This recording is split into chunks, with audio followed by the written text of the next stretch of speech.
मला सांग, लाकडाच्या घरात राहणाऱ्यांनी आगीशी दुश्मनी करून चालेल? नाही. तुझ्या पोरीला समजव, अशी उगत कालवा कालव करू नको म्हणावं. बाप गेला, भाऊ गेला, आता कोण येणार आहे मदतीला? हा, वस्तीच्या पंचायतीनं हा निर्णय घेतलाय, ते तुला सांगाय आलोय.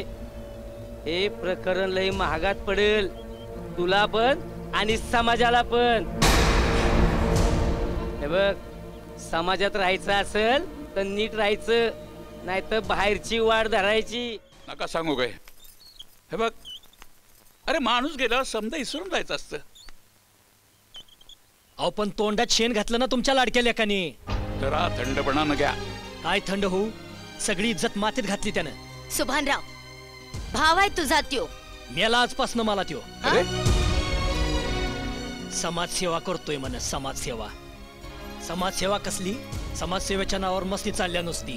भावड्या, बाईला आपल्या घराण्याच्या प्रतिष्ठेचा, परंपरेचा, जातीपातीचा विचार न करता कोणत्या बी फालतू माणसाच्या प्रेताला अग्नी दिला. कोणी फालतू माणूस नव्हता तो. मग कोण? तुझा भाऊ होता. भावापेक्षा मोठा होता तो. अरे देशाच्या संरक्षणासाठी त्यांनी स्वतःच्या छातीवर गोळ्या झेलल्या. अरे आपल्या गावातला एक तरुण स्वतःच्या प्राणांची आहुती देतो देशाच्या संरक्षणासाठी. त्या कसल्या जात? देशासाठी शहीद होणं हाच त्याचा राष्ट्रधर्म आणि हीच त्याची जात. हे बघ भावड्या, तुला काय करायचं ते खुशाल कर, पण पूर्ण विचार करून कर. पण तो काय वाईट काम करतोय का? सुभान, सुभान, अरे काय करतोस ते? योग्य तेच करतोय आबा. तुमच्या या लाडकीची करतूत तुम्हाला माहित नाही अजून. मी वाचिवली हिला मास्तराच्या तावडीतनं. अरे तू काय बोलतोयास? कुणाबद्दल बोलतोयास? ते आता महत्वाचं नाही, सांगतो नंतर. पण या क्षणी तेच क्षण यो फावड्या खातोय. काय? त्या भागाबाईच्या पोरी संग तोंड काळ करायचा विडा उचलला येणार. दादा, ए वरडू नको उगाच. समाज सुधारक म्हणून मिरवायचा आहे ना तुला. आता माझा निर्णय ऐकायचा. एक तरी हे गाव सोडून निघून जा, आणि जर राहणार असेल तर यो वाडा सोडायचा. आणि मग तुम्हा दोघांचा निर्णय समाजाच्या बैठकीतच घेतो. अरे तुम्ही कोण मला तुमच्या जातीतनं बहिष्कृत करणार आहे? आता या क्षणी मी तुमच्या जातीतनं बाहेर जातो. आणि राहिला प्रश्न वाड्याच्या आवारातल्या माझ्या दवाखान्याचा, तर तो दवाखाना बंद होणार नाही. एक गोष्ट लक्षात ठेव सुभानराव, मी सुद्धा आबासाहेबांचा कायदेशीर वारस आहे. आणि त्या सोनावर मी नुसतं प्रेम करत नाही, तिच्याबरोबर मी लग्न करणार आहे. अरे तो घरातनं पाऊल बाहेर काढून दाखव. सुभानराव, पेशानं जरी मी डॉक्टर असलो तरी वंशानं पाटील आहे.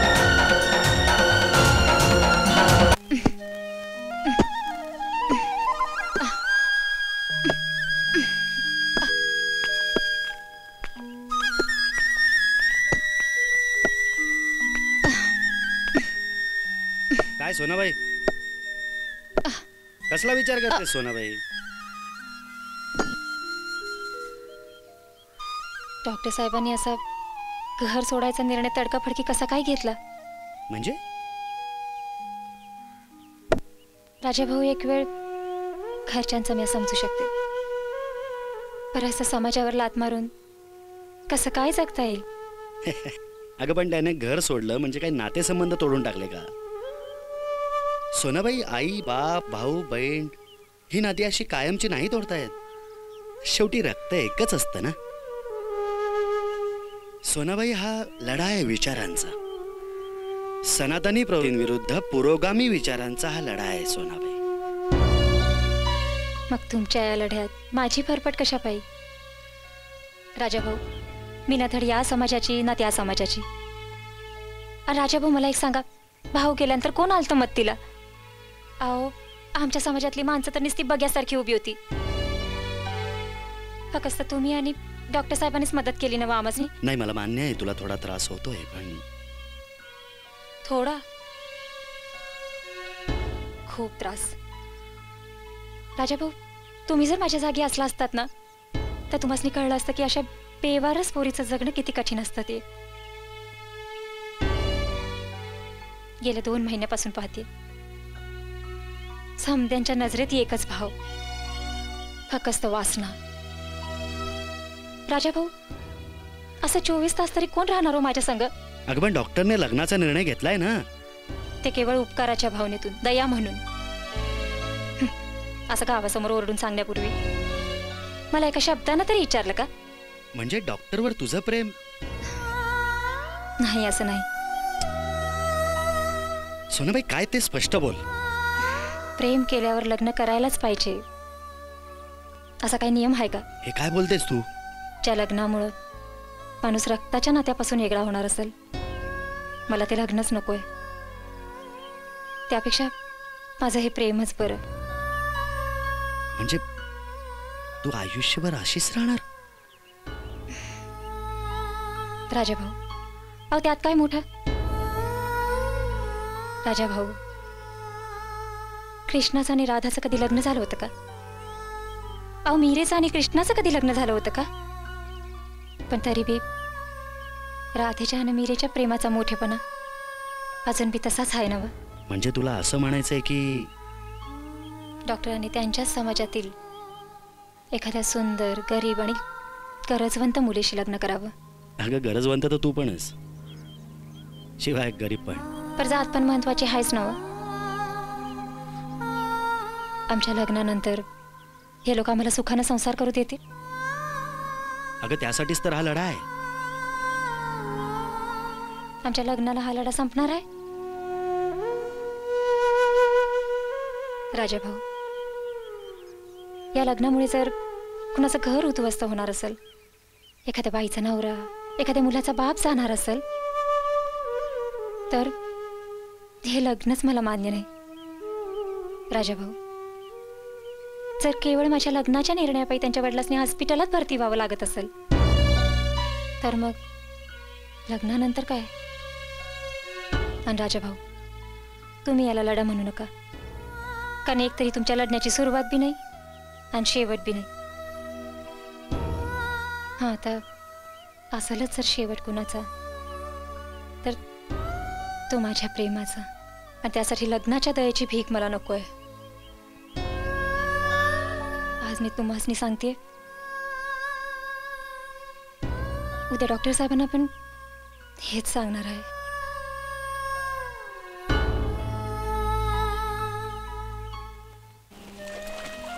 डॉक्टर साहेब, हो डॉक्टर साहेब, बोला. अहो या नदीत किती जनावरं बसतात, पाणी पित्यात. समजा जातीची लोक बी याच नदीत आंघोळ करतात. हो मग? आता तुम्ही बी याच नदीत आंघोळ केलीत? हो. तुम्हाला आठवते आपली पहिली भेट, ज्या दिवशी मी तुम्हाला बाटवलं आणि तुमच्या घरच्यांनी गंगाजल घालून तुम्हाला शुद्ध केलं? पण आता या नदीत आंघोळ केल्यानंतर कोण कोण आणि कुठल्या गंगाजलनं शुद्ध करणार हो तुम्हाला? अगं सोना, प्रत्येकाची श्रद्धा महत्वाची असते, आणि प्रत्येकाची श्रद्धा जी आहे ना, ती त्यांच्या विचारांवर अवलंबून असते. तेच म्हणते मी, शेवटी श्रद्धा महत्वाची. नाही म्हणजे म्हणायचं काय तुला? सांगते नंतर, लई महत्वाचं बोलायचंय.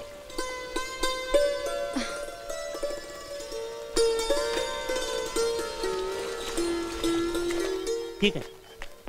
काय भागाबाई, कोण आलंय सा? काय चाललंय?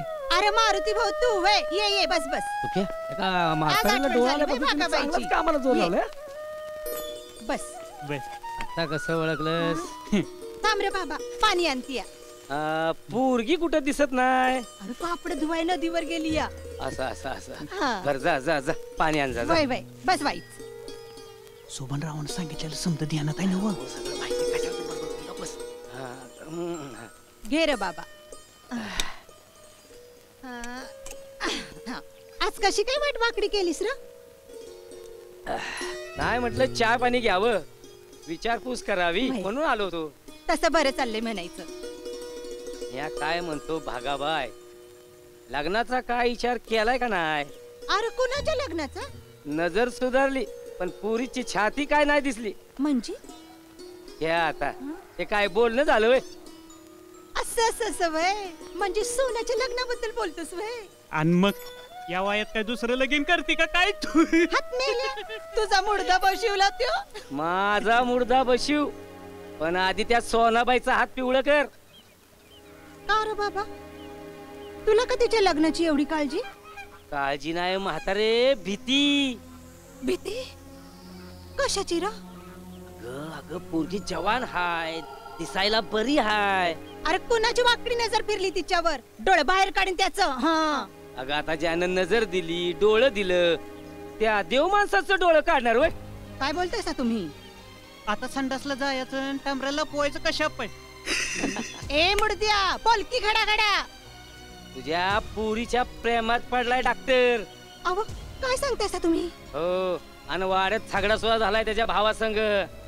तुझ्या पुरी संग लग्न करीन अशी धमकी दिली आहे आणि वाडा बी सोडलाय. पर हे समजा तुम्हाला कोणी सांगितलं? अहो काल सरपंचानं मला अवतान दिलं होतं. म्हणाले भागाबाईला हे समजावून सांग. मग आम्ही सगळ्यांनी ठरवलं तुला भेटून सोनाबाईला आवरायला सांगायचं. काय भागाबाई, आपल्याला सुद्धा त्यांच्या सोबत गावात राहायचंय. आता मला सांग, लाकडाच्या घरात राहणाऱ्यांनी आगीशी दुश्मनी करून चालेल? नाही. तुझ्या पोरीला समजव, अशी उगच कालवा कालव करू नको मनावर. बाप गेला, भाऊ गेला, आता कोण येणार आहे मदतीला? हा, वस्तीच्या पंचायतीनं हा निर्णय घेतलाय, ते तुला सांगाय आलोय. हे प्रकरण लय महागात पडेल, तुला पण आणि समाजाला पण. हे बघ, समाजात राहायचं असेल तर नीट राहायचं, नाही तर बाहेरची वाट धरायची. आणि नाही जमलं काही तर सगळ्या गोष्टीची तयारी ठेवायची. हे बघ, पोरगी लहान आहे, तुला समजल अशा भाषेत तुझ्या कानावर घातलंय. तू तिला समजावून सांग. निघतो आम्ही, चल रे.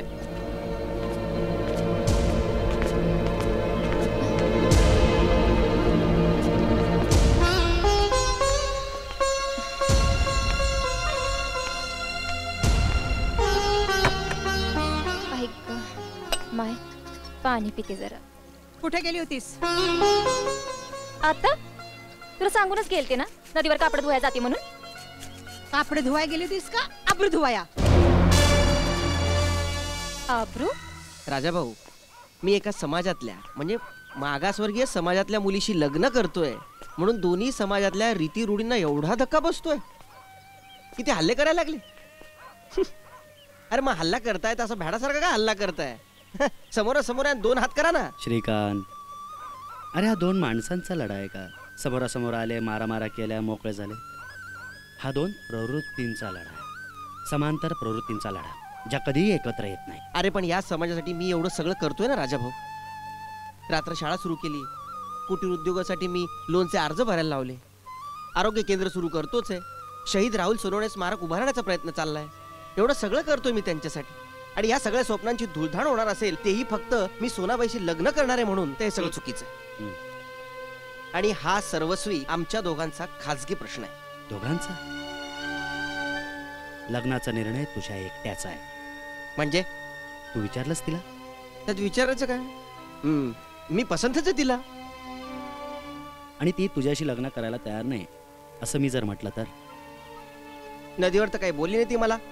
तू कुठं बोललास? ठीक आहे, आता वस्तीवर जाऊन विचारतो तिला. श्रीकांत, आता कुठं चाललास वस्तीवर? वस्तीवरचं वातावरण तापलंय बाबा सध्या. कमाल आहे, कधी या समाजातलं वातावरण तापतं, कधी त्या समाजातलं वातावरण तापतं. यालाच ते लोक संस्कृती म्हणतात. अरे पण कुठे चालली यांची संस्कृती? जग चंद्रावर जाऊन आलं, मंगळावर जाण्याचा प्रयत्न करतायत लोक, आणि हा समाज कुठल्या युगात वावरतोय? श्रीकांत, तुझं कसं झालंय माहितीये का? पी हळद आणि हो गोरी असं झालं. गेली अनेक वर्ष मी हा लढा लढतोय. श्रीकांत, तुझी आत्ताशी कुठे सुरुवात आहे, आणि सुरुवातीलाच एवढ्या अडचणी. चूक तुझीच आहे. चूक? सोनाबाईशी लग्न करण्याचा निर्णय घेतला ही चूक म्हणतोयस? मग माझा निर्णय ठाम आहे. ठीक, मग परिणामांना तयार राहा. तू तुझ्या समाजाला लाथाडलंस, सोनाबाईला तिचा समाज लाथाडला. अरे मग संसार थाटणार कुठे तुम्ही दोघं? बघू पुढचं पुढे. आता मी वस्तीवर जाऊन सोनाबाईला भेटतो. तुला एकदा सांगितलं ना, वस्तीवरचं वातावरण तापलंय बाबा. अरे जे करतील ते करू दे ना मग. अरे का गिशी खेळतोय श्रीकांत? वातावरण तापले. परिवर्तन एका दिवसात नाही होत बाबा, बराच कालावधी जावा लागतो त्यासाठी. आणि ही तुझी घाई आहे ना, नडणार आहे बरं का, तुला महागात पडणार आहे एक दिवस, लक्षात ठेव. श्रीकांत